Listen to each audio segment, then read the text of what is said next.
शुक्लांबरधरं विष्णुं शशिवर्णं चतुर्भुजं प्रसन्नवदनं ध्यायेत् सर्वविघ्नोपशान्तये।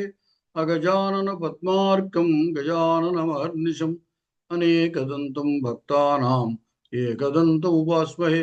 वागीशाद्याः सुमनसः सर्वार्थानां उपक्रमे यन्नत्वा कृतकृत्याः स्युः तन्नमामि गजाननं। शारदा शारदां भोजवदना वदनम्बुजे सर्वदा सर्वदास्माकं सन्निधिं क्रियात्। गुरुर्ब्रह्मा गुरुर्विष्णु गुरुर्देवो महेश्वरः गुरुः साक्षात् परं ब्रह्म तस्मै श्री गुरवे नमः। శివాయ గురవే నమః. శ్రీమాత్రే నమః. మహిమ్న స్తోత్రం చెప్పుకుంటున్నాం. ఈరోజు 18వ శ్లోకము.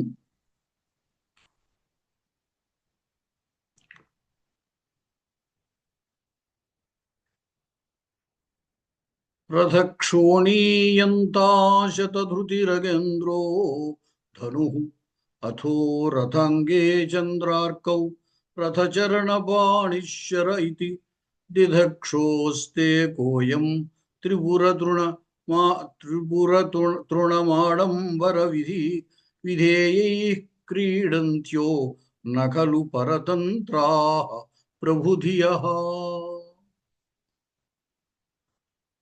శ్రీ పరమేశ్వరుడు త్రిపురాసుర సంహారము చేశాడు. ఆయన త్రిపురాసుర సంహారము చేసినప్పుడు సాధనాలుగా వేటిని ఉపయోగించాడు అనే దాన్ని ఇక్కడ చెప్తున్నాడు. రథ క్షోణి, క్షోణి అంటే భూమి, రథ భూమినే రథంగా చేసుకున్నట. ఎంత శతధృతి, శతధృతి అంటే బ్రహ్మ, బ్రహ్మ ఆ రథాన్ని నడిపేటువంటి వాడు అనమాట. ఎంత అంటే నియమించేవాడు, సారథి.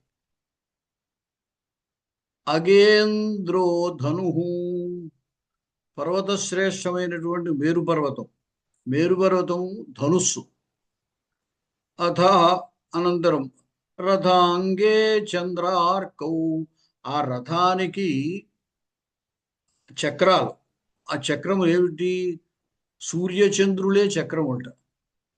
భూమే రథము, ఆ రథాన్ని నడిపేవాడు బ్రహ్మ, దానికి ఉన్నటువంటి చక్రములము సూర్యచంద్రుడు. ధనుస్సు మేరు పర్వతమే ధనుస్సుట. రథచరణపాణి శరః, ధనుస్సు మేరు పర్వతం అయితే ఆ ధనుస్సులో ఎక్కుపెట్టేటువంటి బాణము ఎవరయ్యా అంటే శ్రీ మహావిష్ణువు. రథచరణపాణి, రథచరణము అంటే చక్రము అని అర్థం. కాబట్టి చక్రపాణి అయినటువంటి ఆ ఈశ్వరుడు, అది శ్రీ మహావిష్ణువే బాణముట. అంటే త్రిపురాసురుణ్ణి సంహరించడానికి ఇంతటి సామగ్రి కావలసి వచ్చింది పరమేశ్వరుడికి. వస్తుతః లయకారుడు పరమేశ్వరుడు. ఆయన త్రిపురాసురుని సంహరించడం అంత కష్టమైన పని కాదు ఆయనకి. కానీ ఇంతటి సామగ్రి తీసుకున్నట్టు ఆయన. బ్రహ్మగారేమో రథాన్ని నడిపేవాడుట, రథమేమో భూమి, ధనుస్సు ఆ మేరు పర్వతం, ఆ ధనుస్సులో సంధించవలసినటువంటి బాణము శ్రీ మహావిష్ణువు. రథంలో ప్రయాణం చేసేటువంటిది ఈశ్వరుడు. అటువంటి ఈశ్వరుడు వెళ్ళి త్రిపురాసుర సంహారం చేశాడు. దిధక్షో తే కోయం త్రిపురహర తృణం, త్రిపురహర తృణం దిధక్షో.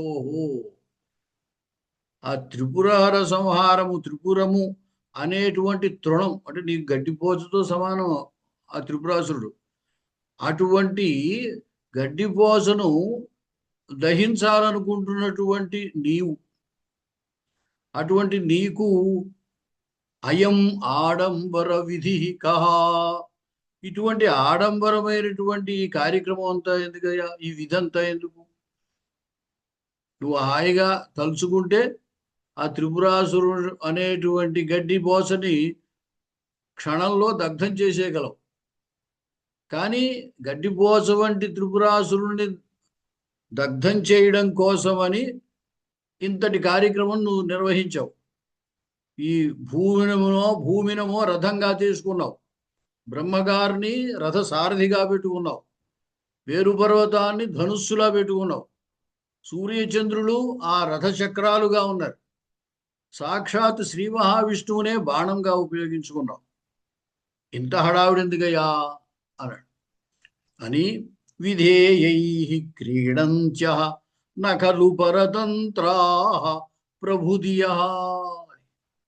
విధేయై క్రీడంత్య, విధేయులైన వాళ్లతోటి ఆడుకునేటువంటి వాడు. అంతే కదా, ఎవరైనా మనకు విధేయులైతే వాళ్ళతో మనం ఆడుకుంటాం. మనకి లొంగి ఉన్న వాళ్ళు అయితే ఆ లొంగి ఉన్నంతసేపు వాళ్ళతో మనం ఆడుకుంటాం. అలాగా విధేయై క్రీడంత్య, విధేయులైన వాళ్లతోటి ఆటలాడేటువంటి ప్రభుధియ అంటే పరిపాలకుని యొక్క బుద్ధులు. నఖలు పరతంత్రా, అవి ఇతరులకి వశమై ఉండేవి కాదు, పరతంత్రములైన బుద్ధులు కాదు, అవి స్వతంత్రమైన బుద్ధులు. పరిపాలకుడు స్వతంత్రమైన బుద్ధి కలిగి ఉంటాడు. అన్నీ కూడా ఇతరులు చెప్పేస్తే వాళ్ళు చెప్పినట్టే చేసాడు. అలా చేస్తే పరతంత్రమైన బుద్ధి అవుతుంది. కానీ పరిపాలకుడి దగ్గర స్వతంత్రమైనటువంటి ఆలోచనలు, స్వతంత్రమైనటువంటి బుద్ధి ఉంటుంది. కాబట్టి వారి బుద్ధులు పరతంత్రములు కావు.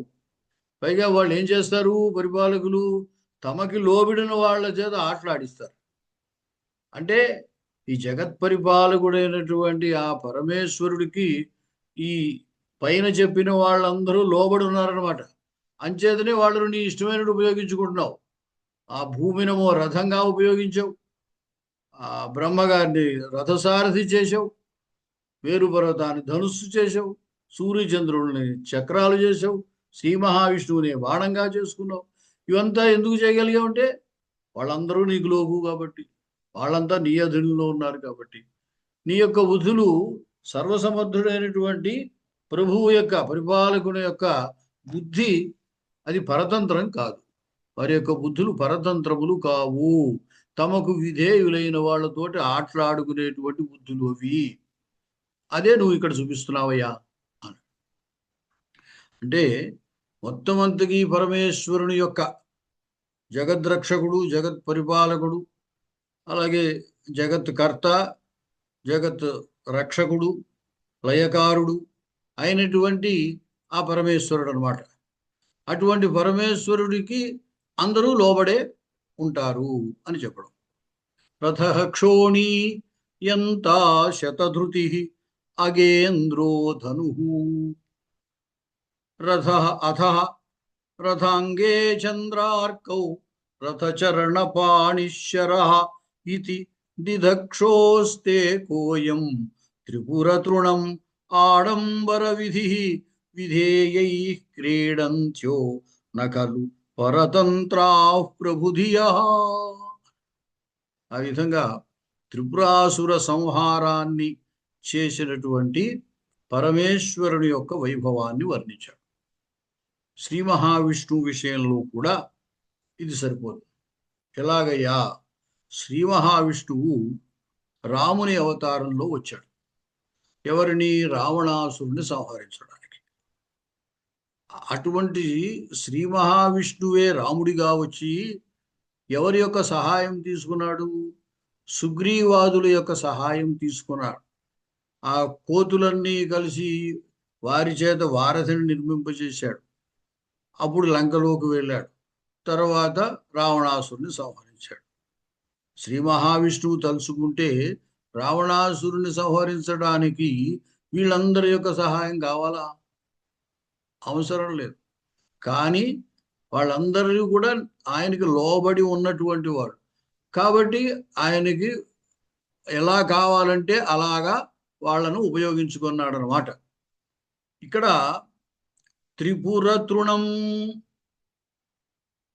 శివుడి పక్షంలో త్రిపుర తృణం అంటే త్రిపురాసుర సంహారం చేద్దామనుకున్నాడు కాబట్టి ఆయన ఆ త్రిపురాసుర స్వరూపమే తృణం. ఆ త్రిపురం అనేదే గడ్డిపోచ, గడ్డిపోచ లాంటి త్రిపురం. దాన్ని సంహరించడానికి, దాన్ని దహించడానికి ఆయన అంత హడావిడి చేశాడు అని చెప్పాడు. ఇక్కడ శ్రీరామచంద్రుడు, శ్రీ మహావిష్ణువు శ్రీరామచంద్రుడిగా అవతరించినప్పుడు రావణాసురుడు ఎక్కడ ఉండేవాడంటే త్రికూట పర్వతం మీద అతని యొక్క నివాసం ఉండేది. ఆ త్రికూట పర్వతం మీద ఆయన యొక్క రావణాసురుని యొక్క పురం ఉండేదన్నమాట. అంచేత త్రిపుర తృణం అంటే త్రికూట పర్వతం మీద ఉండేటువంటి పురం. అక్కడ ఉన్నటువంటి గడ్డిపోచ వంటి రావణాసురుడు, అతన్ని దహించడానికి రథ క్షోణి ఇక్కడ తిరగవేయాలి. ఇంతకుముందు చెప్పుకున్న దాంట్లో అయితే భూమి రథము అని చెప్పాం. ఇక్కడ భూమి వంటి అంతటి సహనము కలిగినటువంటి శక్తివంతమైనటువంటిది రథం అన్నమాట. క్షోణి రథ అంటే రథ క్షోణి, క్షోణి వంటి రథము. అలాగే బ్రహ్మగారి వంటి సారథి, మేరు పర్వతము వంటి ధనుస్సు, సూర్యచంద్రులు వంటి రథచక్రాలు. స్వయం ఆయనే శ్రీ మహావిష్ణువు కాబట్టి చక్రపాణి వంటి శరము అంటే ఆయనే. ఆ విధంగా శ్రీరామచంద్రుడు రావణాసురుని సంహరించడానికి అంతటి ఏర్పాటు ఆయన కూడా చేసుకున్నాడు అనే అభిప్రాయం అన్నమాట. ఇక్కడ కూడా విధేయై క్రీడంచ ప్రభుధియ, తనకు విధేయులైనటువంటి వారితో ఆడుకునేటువంటి పరిపాలకుల యొక్క బుద్ధులు, సర్వసముద్ధుడైన పరమేశ్వరుని యొక్క బుద్ధులు, అవి నఖలు పరతంత్రాహ, అవి పరతంత్రములైనవి కావు, అంటే స్వతంత్రములైనవి అని చెప్పాడు. రథక్షోణీయంతా శతధృతి అగేంద్రో ధను అథో రథాంగే చంద్రార్కౌ రథచరణపాణిశ్వర ఇతి దిధక్షోస్తే కోయం త్రిపుర తృణమాడంబర విధి విధేయై క్రీడంచో నఖలు పరతంత్రాః ప్రభుధియః. స్వస్తి.